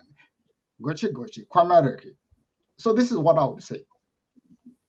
Thank you. Mrs. Bunzoba, I deliberately thought I'd bring you in at the very end to tell of this because I know that your husband has been on several events, seminars, platforms, speaking and teaching men and working with men. So I thought I'd bring you in, and I'd mention this at the end after we've collected all the other information from the fellow panelists. What did you say? Obviously, you've seen him in preparation. He's been doing this for quite a while. I suppose, I've seen you on stages with him as many times. What's your take on these conferences? Are they of any value? Are they more superficial? Are they more of a screenshot? What did you take on that? What did you say on that?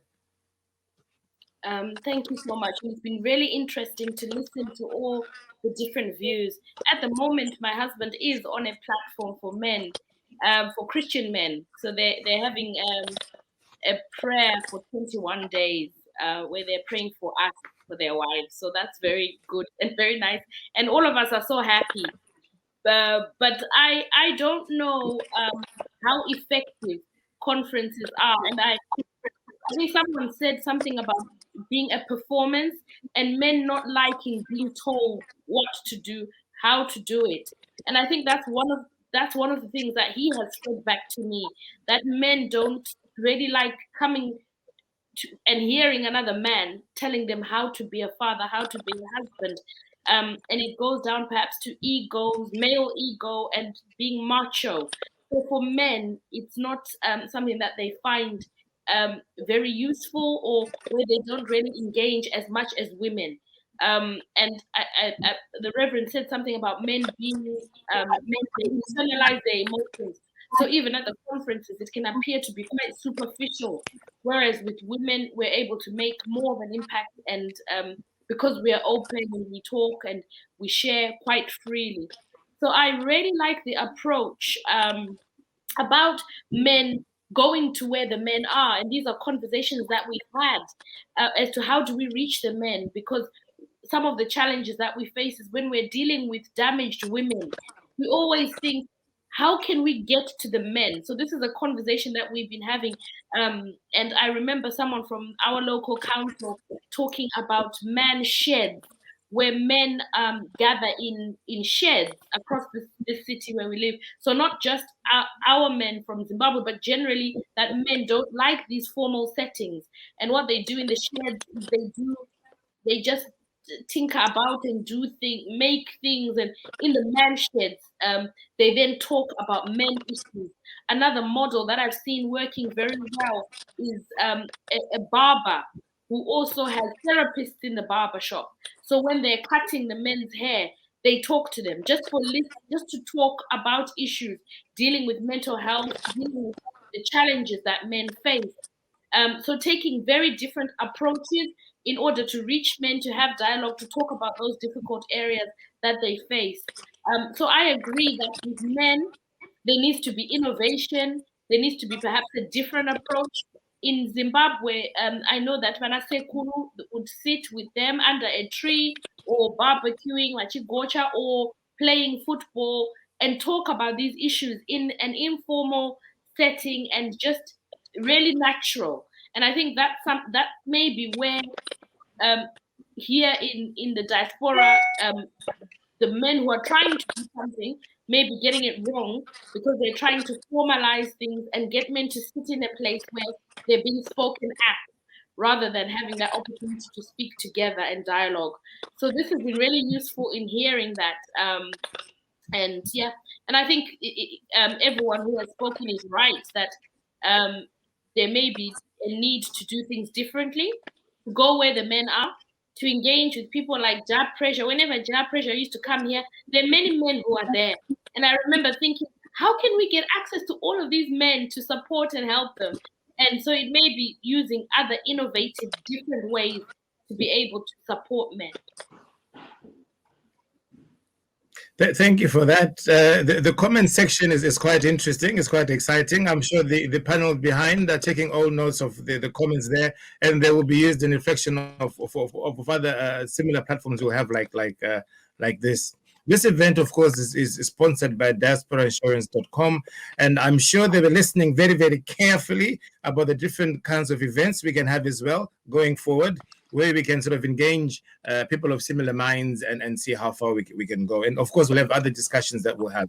Today, we're focusing on just men because it's Men's Day, and we're trying to unpack Father's challenges, particularly here within the diaspora. I'm also aware of the time. Some of you have been here for quite a while, but I'm sure you're still here because you're enjoying the conversation. So I want to ask one more question to Mrs. Bonzwabaya particularly, and then I'll spread it to my colleagues as well. Coming back to reality, coming back to the immediate, faced with the menace of COVID-19, globally, governments have responded with a series of stringent lockdowns and restrictions. How do you think lockdown has impacted fathers' relationships with their children and with their wives? So I've got both wives and children in this instance. Yeah, thank you for that question. It's been a very difficult time for everyone. I believe the last 18 months have been extremely challenging for all of us and for families, for fathers and mothers, for fathers because it's Father's Day. It has been a challenging time in terms of the change in parenting. The children have stayed at home for a large portion of 2020, and parents had to navigate working from home. Some parents were working from home, homeschooling as well, and that has brought a positive in some families, in that fathers have been able to spend more time with their children. For those who live together with their children, they've been able to see them every day and to have really positive times with them. In some families, it's caused additional stresses because of financial stress, with people being laid off, people who work 0 hours, not being able to get shifts, and some people have been furloughed. So fathers have been affected in many different ways financially for some, and this obviously has had an impact on the resources in the home, which causes more tension and more stress. Some families have had increased tension in the home because of underlying issues which have come to the fore right in lockdown, because it was like a pressure cooker for some families, being together 24/7 with no outlets, nowhere to go and gocha in the summer. No, women were not going to church. No one was going out of the home. So the home became, for some families, a pressure cooker and a place of conflict. In our organization where we work, we've had a massive increase in cases of domestic violence, in cases of, and across the whole country, there's been an increase in cases of domestic violence in the home due to the pressure, financial, emotional, physical, mental stress that people went through in lockdown.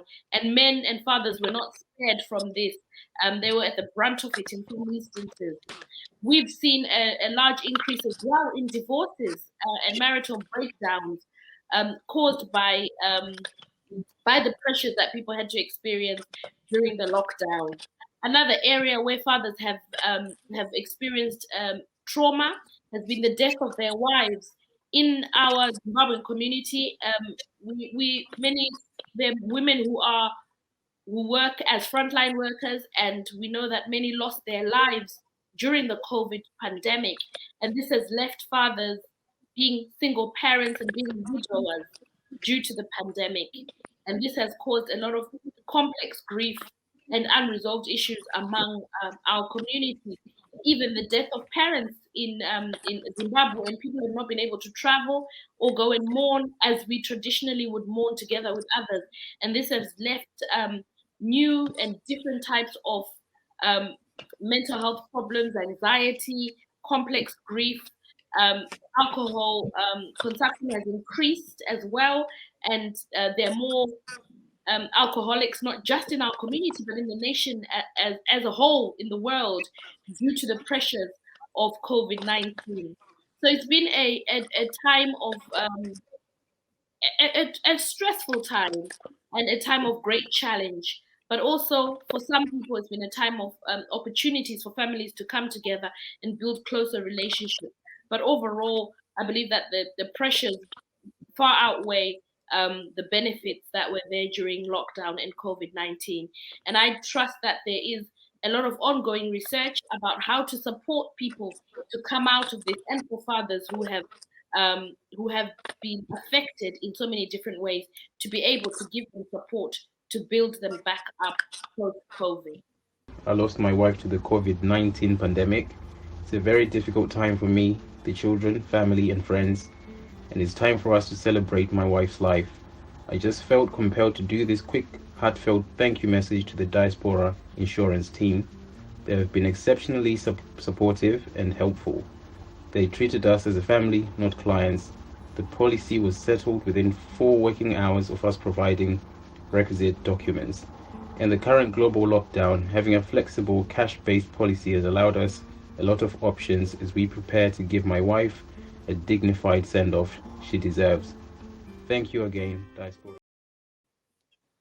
Thank you. Bishop Mbedi, have you had a lot of people reaching out to you on the last 18 months or so in terms of maybe perhaps for counseling or for strengthening or for anything along those lines from within your line of work? Yeah.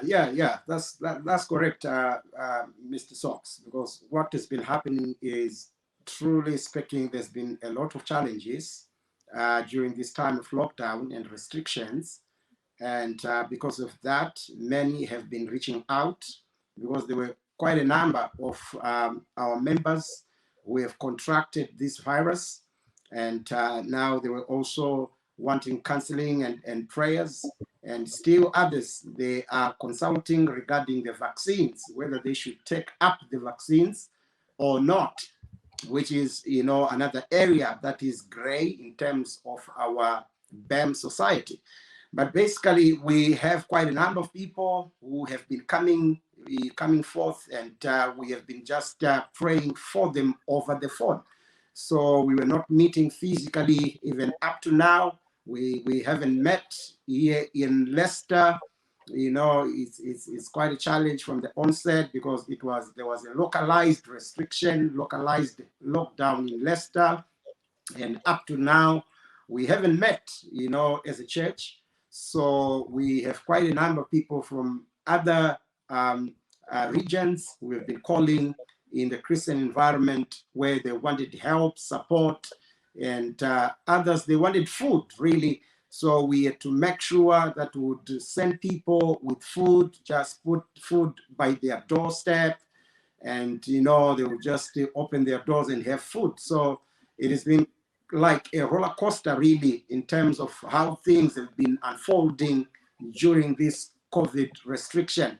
Some also, they've seen it, as an advantage, because it brought families together, and more people have more time to pray, and families are united, are coming together and stuff like that. But there are pros and cons really pertaining to that. But basically, this is what we have encountered in our ministry. Thank you very much. Thank you. I'll take the last, on this particular topic, of course, the last conversation from Professor Mcgowan. Again, from an academic sort of point of view, and tinkering on the element of technology. Would you say, I don't know if there is a study or not, maybe it might be too early to talk about that. Would you say that there's been perhaps a benefit of use of technology, or maybe it has actually made it worse in terms of fathers in communicating with their children or wives or families over this last period? I don't know if there's any statistic to back it up or anything along those lines, maybe? Thank you very much for that question. Maybe start by saying the pandemic has indeed caused untold suffering, and my thoughts are with everyone who is recovering from losses and any form of trauma caused by the pandemic. It's been a terrible time for everyone, really. And I think just reflecting as fathers, before I go to your question, I think for me, this actually raises the bar for any father out there that if it is within your control to make your home a happy and safe place, then let's do that. Because this is what the pandemic has revealed, that home is the place to be. If we can make our homes happy and safe, let's do that. And in terms of what technology has done, I think, yeah, definitely. I mean, there will be two sides to the debate, but we have seen technologies coming in really very handy in terms of keeping families connected where people couldn't visit each other. Just checking on each other. Provisions coming in through technologies. People, ordering groceries and supplies.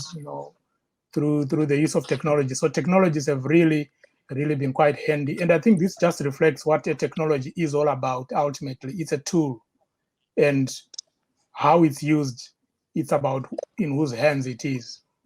At the same time as well, while all the good uses of technology are happening, we are also seeing the rise of cybersecurity issues, cyber threats, people getting their accounts hacked into, different messages coming through on deliveries and stuff like that. So there's a lot that has been happening, but I mean, through and through, I can't even begin to imagine how people would have gone through this pandemic or gotten to where we are now if we didn't have technologies and the different applications around communication, around financial transactions, even insurance products. So technology has really risen and become quite useful in this particular time. And I mean, we can only hope that all the good uses of technology will continue, and that as fathers, we can also learn individually and collectively on how these technologies can actually strengthen our roles as fathers in our households and also in the wider community where we are. Thank you. Perhaps a discussion on the use of technology benefits and or loss of within the family unit to be a discussion of another day as well. I'm going to ask us. I'm going to go to each one of us to give us what I might want to call closing remarks. So I'm going to start by asking Professor Mcgowan, you've just spoken last. I'm going to ask you to give us your last comments, as it were, on today's topic. Thank you very much, Mr. Sox. It's been a very fascinating and enlightening conversation, and one of many, I'm sure, that will come. I want to end on a positive note, really, to say there is no existential threat to fatherhood. Fathers will continue to reinvent themselves and rise to challenges, but we need the cooperation of our partners in this journey. After all, the ground is shifting for everyone. We talked earlier on about the ground shifting for fathers, but it's actually shifting for everyone because there are no unaffected bystanders in this. We are all poorer if we don't work together. Thank you very much. Thank you very much for that. Can I ask Bishop Mberi to give us your closing? Thank you. Thank you very much, Mr. Sox. It has been wonderful to be with you today. What I can only say in closing is that it is very important as fathers to uphold principles, to uphold biblical values. Let's go back to the Bible. If we have moved away from that, it's very important that we have to revisit that area again so that we are guided, we are led by God's word. So values and principles are very important in a family setting where we still know that God still loves us as fathers, and he has better plans and he has better destinies for us, and he still loves us no matter what. So let's uphold this important value and know that we are special, we are important in every setting, no matter the circumstances that we face. So thank you very much. It has been wonderful to be with you. Thank you. Thank you. Dr. Pasura, could I invite your concluding remarks? Yeah, my last comment is on the spectrum of masculinity, that I've referred to, and the hope is that obviously I think once the diaspora return, that the changes in gender relations might filter back or might be practiced back home as well, not just within the diaspora context. Thank you for that. And Mrs. Vunzawabaya, may I ask for your also concluding remarks?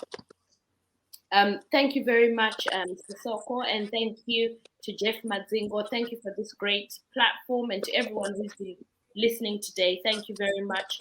I just want to wish fathers a happy Father's Day. And I just want to say on behalf of mothers, on behalf of children, we appreciate you so much. And I want to say thank you to all the fathers who are present, who are trying, who are making a difference in their children's lives. We value you and we appreciate you so much. Those fathers who are not or who are unable to, I want to encourage you to realize your importance and to make whatever steps you need to do to be present in your children's lives. Thank you and happy Father's Day. Thank you very much. Can I invite Mr. Madzingo to give us your closing remarks, if you may, please? Yeah. Thank you so much, everyone, and the panelists, the listeners, and I want to finish by saying we as a company, we take our community, our social responsibility very seriously, and we want to continue to invest in this kind of debates where we can support each other as a community, as a corporate citizen, and make sure that be it a women's program, be it a men's program, we are there to support and to be part of the community. We remain a community project, and our products are anchored on creating a common solution for the common good of our community. So we want to be there for the community and to support all the initiatives. So always call on us when these programs where we can engage as a community need support. We are here to support. Thank you. Thank you very much. If you want to know more about similar programs that we'll be hosting, please do subscribe to the Diaspora Insurance page on Facebook, on YouTube as well, or on our website, diasporainsurance.com. So I did not say Happy Father's Day at the beginning of the program deliberately. I was waiting to say it at the very end. To all the fathers that have watched this particular program, thank you. Happy Father's Day. Now, you might have friends who haven't watched it yet. Please do tell them about this event, this program. Share the link. Let them watch it as well. Happy Father's Day to all the fathers. And also to all the mothers that have been playing the role of a father. Thank you so much, and happy Parents' Day to you. My name is Soko. I've been the host for this event. It's Diaspora Families Unpacking Fathers' Challenges within the UK and in the diaspora at large.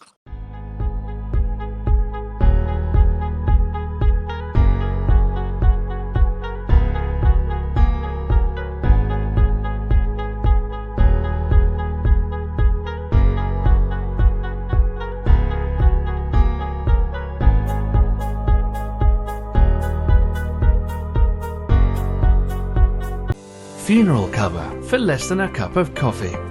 Peace of mind is not as expensive as you may think. For just one day, you can forego your cup of coffee for your monthly Diaspora funeral cash plan cover. To find out how much premium you would pay, get a quote today. Visit www.diasporainsurance.com/get-quote. WhatsApp +44 770 3838 304 UK and international. WhatsApp +27 659 070 419 South Africa and rest of Africa. Funeral cover for less than a cup of coffee.